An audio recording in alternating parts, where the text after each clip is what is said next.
পাহাড়ের ঢালে আঁকাবাঁকা পথ দিয়ে এবার আমরা চলেছি মংপু গ্রামের উদ্দেশ্যে।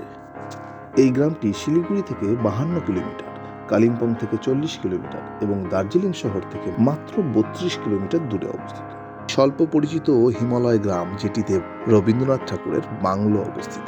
এই বাংলোটিতে ঢোকার পূর্বেই গাছের ওপরে একটি সুন্দর ছোট্ট কাঠের কটেজ দেখতে পাবেন, যা খুবই দৃষ্টি আকর্ষণ করে পর্যটকদের।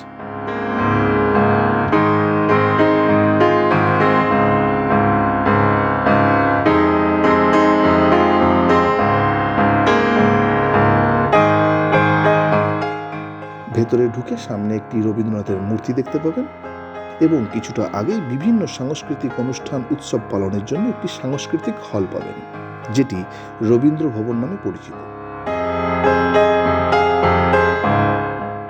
এই মংপু গ্রামে প্রচুর সিনকোনা প্ল্যানেট দেখতে পাবেন, যা দিয়ে ম্যালেরিয়া রোগের ঔষধ তৈরি হয়।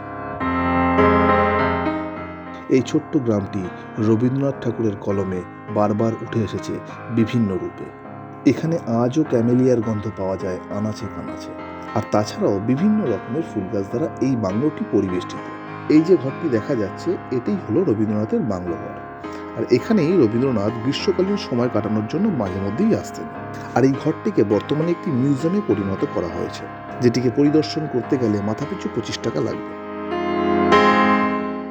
আর এই মিউজিয়ামটিতেই রয়েছে রবীন্দ্রনাথের শোয়ার ঘর, বসার ঘর, রান্নার ঘর এবং একটি কলিডর। ছবি তোলায় নিষিদ্ধ থাকার কারণে কোনো রকমের ছবি তোলার সাহস করে উঠতে পারিনি আমরা।